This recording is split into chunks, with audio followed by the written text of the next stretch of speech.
Hello commerce के मेरे होनहार छात्रों, कैसे हैं आप लोग। सबसे पहले तो आप सभी का स्वागत है आपके अपने YouTube channel Sharma ji commerce वाले में। तो बच्चा पार्टी, आज हम डिस्कस करने वाले हैं बिजनेस स्टडीज का सिलेबस। भैया सिलेबस डिस्कस करेंगे। हाँ जी बच्चों, सिलेबस डिस्कस करेंगे क्योंकि आपको यहाँ से एक तो पता लगता है कि आपको पढ़ना क्या है एक्चुअल में, क्योंकि देखिए आपके लिए नया सब्जेक्ट है तो आपको पता होना बहुत जरूरी है। और दूसरा, आपको ना एक पाथ मिल जाता है कि किस तरीके से पढ़ना है, कितना पढ़ना है, किस टॉपिक को कितनी इंपॉर्टेंस प्रोवाइड करनी है, एग्जाम में कितने नंबर का आने वाला है, ये सब चीजें आपको यहाँ से पता लगती है। तो इसलिए सिलेबस के बारे में पता होना बहुत जरूरी है, इसलिए वीडियो को एंड तक देखना। चलिए बच्चों, देखते हैं फटाफट कि हमें बिजनेस स्टडीज में क्या पढ़ना है।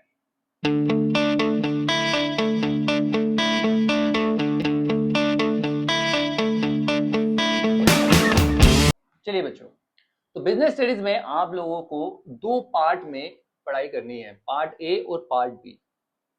पार्ट ए जो है वो फाउंडेशन है आपका बिजनेस का, जो आपको फाउंडेशन क्रिएट करेगा, आपको बिजनेस के बारे में बताएगा। और जो पार्ट बी है वो फाइनेंस और ट्रेड की नॉलेज आपको प्रोवाइड करेगा। तो दोनों ही पार्ट बहुत इंपॉर्टेंट है क्योंकि दोनों की वेटेज 40-40 मार्क्स है। तो पहले बात करते हैं पार्ट ए की। यहाँ पे सबसे पहले आप nature and purpose of business पढ़ेंगे कि भैया बिजनेस करना जरूरी क्यों है, बिजनेस होता क्या है, बिजनेस का नेचर क्या है, बिजनेस साइंस है, आर्ट है या प्रोफेशन है। इन चीजों को आप बहुत डिटेल में पढ़ने वाले हैं। इसके बाद आप फॉर्म ऑफ बिजनेस ऑर्गेनाइजेशन को स्टडी करोगे। बेटा आपने देखा होगा अलग अलग तरीके से लोग बिजनेस कर रहे हैं। कुछ लोग अकेले बिजनेस कर रहे हैं, इसको हम सोल प्रोप्राइटर बोलते हैं। कुछ लोग पार्टनरशिप में मिलकर बिजनेस कर रहे हैं, कुछ लोग कंपनी बना के बिजनेस कर रहे हैं। तो इस तरह से अलग अलग फॉर्म होती है हमारे पास बिजनेस ऑर्गेनाइजेशन की, जिसमें हमारे पास sole proprietorship, Hindu undivided family, company, cooperative society, partnership, ये सब आता है। इनकी सबकी अपनी अपनी मेरिट्स है, अपनी अपनी डीमेरिट्स है। एक बिजनेसमैन को खुद डिसाइड करना होता है कि उसको कौन सी फॉर्म उसके लिए सबसे बेस्ट है। ठीक है बेटा, उसके बारे में हम डिटेल में स्टडी करने वाले हैं। ये दोनों चैप्टर 16 मार्क्स कैरी करते हैं, तो दोनों इंपॉर्टेंट है। ठीक है बेटा, इसके बाद हम पढ़ेंगे public, private and global enterprise.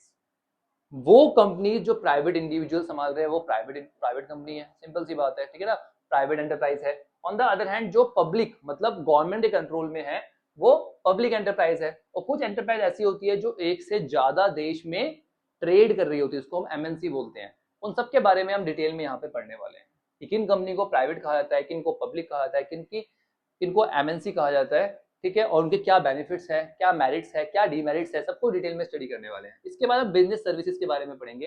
कोई भी बिजनेस बिजनेस सर्विसेज के बिना चल नहीं सकता।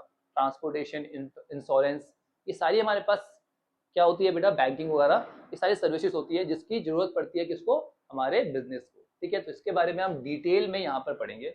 अगला emerging modes of business. Emerging modes of business मतलब कौन कौन से मोड्स है जो आजकल इमर्ज कर रहे हैं। मेनली इसमें ई बिजनेस आता है। ठीक है ना, इलेक्ट्रॉनिक बिजनेस, आपको पता है आजकल सब कुछ ऑनलाइन हो गया है, उसके बारे में हमें यहाँ पे डिटेल में पढ़ना है। ठीक है बेटा। अच्छा, ये पब्लिक, प्राइवेट और ग्लोबल वाला और बिजनेस सर्विस दोनों चैप्टर 14 मार्क्स कैरी करते हैं। और इमर्जिंग मोड ऑफ बिजनेस और हमारा अगला chapter social responsibility of business and business ethics, कि भैया बिजनेस जो है आपको पता है बेटा सभी चीजें कहाँ से लेता है, सोसाइटी से, इन्वायरमेंट से। तो इन्वायरमेंट की तरफ भी उसकी कुछ रिस्पॉन्सिबिलिटी बनती है कि भैया मिलावट नहीं करनी, अच्छे से अच्छा क्वालिटी का प्रोडक्ट जो है वो सर्व करना है सोसाइटी को, और साथ में पॉल्यूशन वगैरह नहीं करना, और कंट्रीब्यूट करना है सोशल सर्विसेज में। तो ये सारी क्या रिस्पॉन्सिबिलिटीज होती है बिजनेस की, वो सब हम यहाँ पे स्टडी करने वाले हैं। ठीक है बच्चों, चलिए पार्ट बी में हम लोग पढ़ेंगे source of business finance. Business में जो पैसा आता है वो कहाँ कहाँ से आता है, किसकी क्या मेरिट्स है, किसकी क्या डिमेरिट्स है। आपको पता है जो पैसा है वो अलग अलग सोर्स से आता है, इक्विटी से आता है, प्रेफरेंस शेयर से आता है, डिबेंचर से आता है, लोन से आता है, वो सब हम यहाँ पे स्टडी करने वाले हैं। इसके बाद हम डिटेल में पढ़ेंगे यहाँ पे स्मॉल बिजनेस। स्मॉल बिजनेस से क्या बेनिफिट्स है, किसको स्मॉल बिजनेस कहा जाता है, कब आपके बिजनेस को स्मॉल बिजनेस कहा जाएगा, क्या टर्नओवर होती है, क्या लिमिट होती है उस पर। ठीक है, वो सब हम यहाँ पे डिस्कस करने वाले हैं। इसके बाद इंटरनल ट्रेड। इंटरनल ट्रेड नाम से क्लियर है, वो ट्रेड जो देश के अंदर हो रहा है, वो बिजनेस जो देश के अंदर किया जा रहा है। ठीक है, उसके बारे में हम स्टडी करेंगे, कितने तरह के होते हैं, होलसेल, रिटेल। ठीक है ना, वो सब कुछ हम यहाँ पे डिस्कस करने वाले हैं। ठीक है, और यहाँ पे डिस्कस केवल वही करेंगे जो देश के अंदर हो रहे हैं। इसके बाद इंटरनेशनल बिजनेस को पढ़ेंगे हम लोग। ठीक है, वो बिजनेस जो एक से ज्यादा देशों में ट्रेड करता है, उसके बारे में देखेंगे क्या क्या हमें फॉर्मेलिटीज पूरी करनी होती है इंपोर्ट करने के लिए, एक्सपोर्ट करने के लिए, लाइसेंसिंग वगैरह कैसे मिलती है, वो सब कुछ हम यहाँ पे स्टडी करने वाले हैं। तो ये जो हमारे 4 चैप्टर है, ठीक है ना, इसमें 2 चैप्टर 20-20 मार्क्स के हैं, ये दोनों 20 मार्क्स के हैं और ये दोनों भी 20 मार्क्स के हैं। तो बहुत इंपॉर्टेंट है पार्ट 2। और पार्ट 2 पे आपको ज्यादा फोकस करना है क्योंकि पार्ट 1 इजीली आपको समझ में आ जाएगा। पार्ट 2 को थोड़ा सा कंसेप्चुअली आपको समझना पड़ेगा और कुछ चीजें आपको यहाँ पर याद भी करनी पड़ेगी।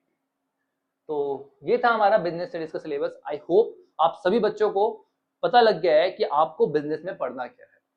आप लोगों को ये सिलेबस लिख कर अपनी स्टडी टेबल पर चिपका लेना है, जिससे कि आपको आने वाले टाइम में कोई प्रॉब्लम ना आए और आपका सिलेबस जो है वो सही तरीके चलता रहे और आप टॉपिक की वेटेज के हिसाब से उसको इंपॉर्टेंस प्रोवाइड कर सको। ठीक है बच्चों, चलिए, अगर अभी तक भी चैनल को सब्सक्राइब नहीं किया है तो बच्चों अभी सब्सक्राइब कर लो और साथ में वीडियो को लाइक कर दो, क्योंकि मैं आपको यहाँ पर accountancy, economics and business studies बहुत ही डिटेल में रियल लाइफ एग्जांपल के साथ पढ़ाने वाला हूँ। आपको कोई प्रॉब्लम नहीं आने दूंगा मैं। अच्छा, तो इस वीडियो को अपने हर उस दोस्त के साथ भी शेयर कर देना जो अपनी पढ़ाई तो शुरू कर चुका है पर उसे सिलेबस के बारे में कुछ नहीं पता। चलिए बच्चों, मिलते हैं नेक्स्ट वीडियो में, take care, bye bye, study hard.